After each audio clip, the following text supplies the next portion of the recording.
देखिए, ये जो जघन्य घटना हुई वो 2/3 की रात को हुई थी, जिसमें हमारे 8 जवान शहीद हुए, जिसमें एक हमारे सीओ साहब भी थे और 7 लोग घायल हुए थे।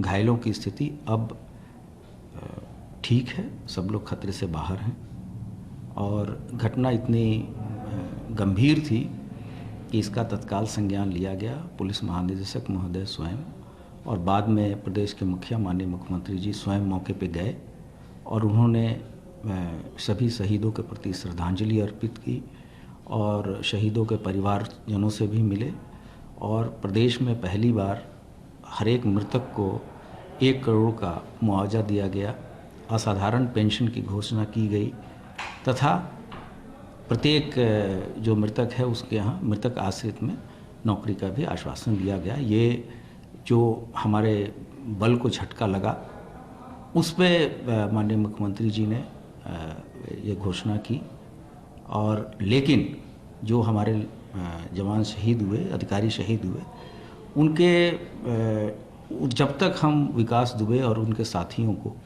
गिरफ्तार नहीं कर लेते, जब तक उनको हम कानून के शिकंजे में नहीं लेंगे, तब तक हम लोग इसमें शांत नहीं बैठेंगे।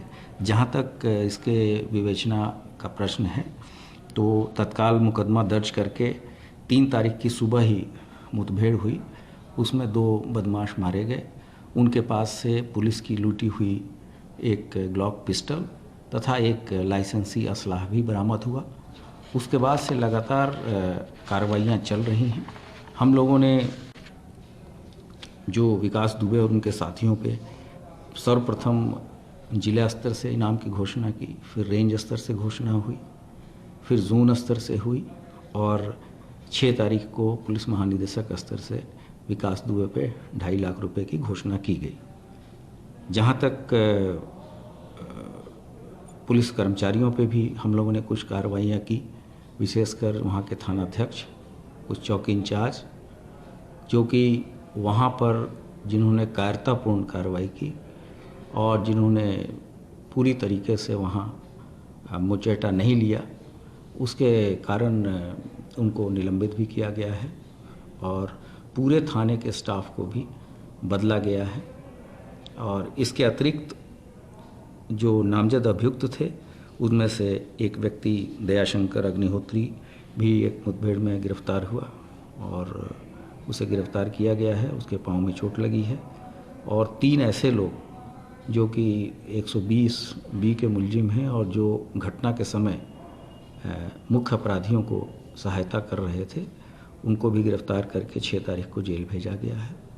और लगातार हमारी ऐसी 40 टीमें और एसटीएफ की टीम भी इसमें लगातार कार्य कर रही है और सभी इनके जितने भी साथी हैं, इनके जितने भी परिवारजन हैं, इनके बारे में हम सूचना एकत्रित कर रहे हैं। इनका क्या फायर पावर है, कहाँ से इतने असलाह आए, किस तरह के वेपन यूज्ड हुए, इसके बारे में भी ये सूचना मिली थी कि ये अपने घर में छिपा के रखता है और उसके लिए भी पूरे घर की सर्च ली गई, जिसमें से 2 किलो विस्फोटक पदार्थ, 6 तमंचे, 15 देसी बम तथा 25 कारतूस जो कि दीवार में छिपा के रखे थे, इसको रिकवर किया गया है। इस प्रकरण में एक चीज़ और, एक कुछ पत्र भी मीडिया में जारी हो रहे हैं कि जो हमारे शहीद क्षेत्राधिकारी हैं उन्होंने लिखे थे। मामले की गंभीरता को देखते हुए पुलिस महानिदेशक महोदय ने इसमें एक आईजी लेवल के अधिकारी, जो कि वर्तमान में लखनऊ रेंज की आईजी हैं, उनको भेजा है और इस जांच में दूध का दूध पानी का पानी हो जाएगा।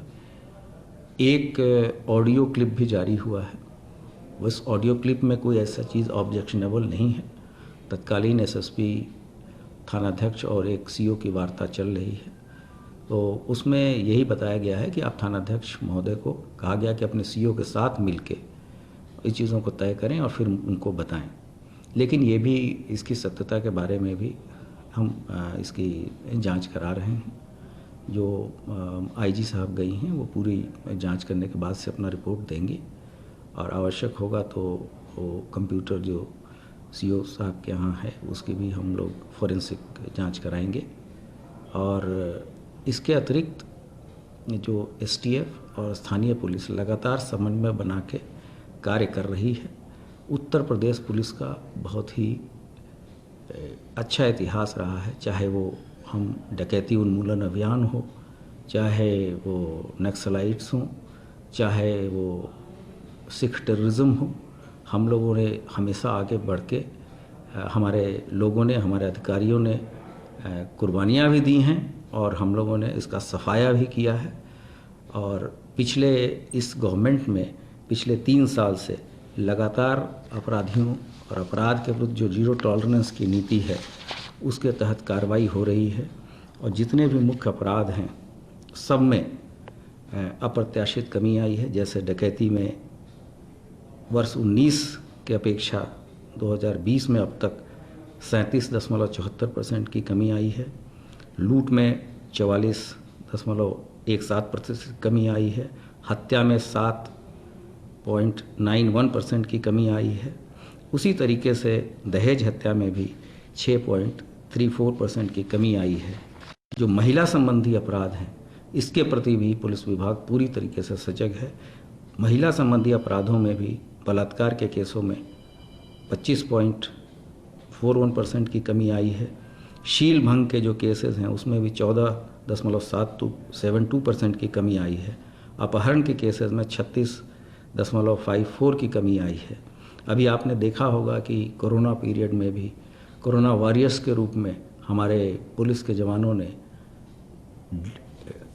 ड्यूटी बिफोर सेल्फ के मोटो से काम किया और लगातार फील्ड में रहते रहे और अपनी सुरक्षा को मद्देनज़र न रखते हुए आम जन की सेवा में लगे रहे और बहुत ही अच्छा कार्य किया, जिसकी भूरी भूरी प्रशंसा प्रत्येक लेवल पे की गई। अच्छा, ये जो विकास दुबे का मामला अगर मान सकते हो कि अपराधों में कमी है, कि अगर अपराधी थे तो उसको आप लोग अब कैसे निपट रहे हैं? क्योंकि जितना समय बीतेगा आप लोगों के ऊपर भी सवाल लगेंगे। आप लोग किस तरीके से, क्या मोडस ऑपरेंडी इसकी रही है? आपको लगता है कि कौन इसके पीछे कोई और सहयोग कर रहा था? कि अगर आप कह रहे हैं कि इसके यहाँ से इतना असलहा बारूद से बरामद हुआ तो कोई ना कोई रहा होगा। पुलिस प्रशासन, मैं जानना चाहती हूँ पुलिस कितना अपने तरीके से तत्पर होकर के ये स्ट्रिक्टली इसको टैकल कर रही है? जैसा मैंने बताया कि ये कहीं भी होगा हम इसको ढूंढ निकालेंगे। हमारी इतनी कॉम्पिटेंस है। कुछ केसेस में को सॉल्व करने में कुछ समय लगता है, लेकिन इसका अर्थ ये नहीं कि ये हमारे टारगेट से और हमारे प्रायोरिटी से अलग हो जा रहा है। इसको हम लोग शीर्ष प्राथमिकता पे डील कर रहे हैं और जो शहादत हमारे जवानों ने दी है हम उसका कानूनी तरीके से इन सभी अभियुक्तों को एक लॉजिकल एंड तक इस चीज़ को ले जाएंगे और सबको हम सजा दिलाएंगे। मैंने आपको बताया कि हो सकता है क्योंकि जैसा चल रहा है कि ये नेपाल भाग गया होगा विकास दुबे या परिवार का पता नहीं चल रहा। ये सभी चीज़ें केवल एक कंजेक्चर्स हैं, ये फैक्ट्स पे आधारित नहीं हैं और लगातार हमारी टीमें काम कर रही हैं। जैसे मैंने आपको आंकड़े बताए, आंकड़ों के हिसाब से भी जो अपराध की स्थिति है वो पूरी तरह से नियंत्रण में है और जीरो टॉलरेंस की जो नीति है वो उत्तर प्रदेश की सभी जगह प्रशंसा हुई है। ये घटना जरूर हमारे लिए एक चैलेंज है जिसको हम लोग वर्कआउट करेंगे और कुछ लोग इसमें ऑलरेडी अकाउंट फॉर हो चुके हैं और जो मुख्य अभियुक्त और उसके जो मुख्य साथी हैं उनको भी हम जल्द ही कानून के हवाले करेंगे।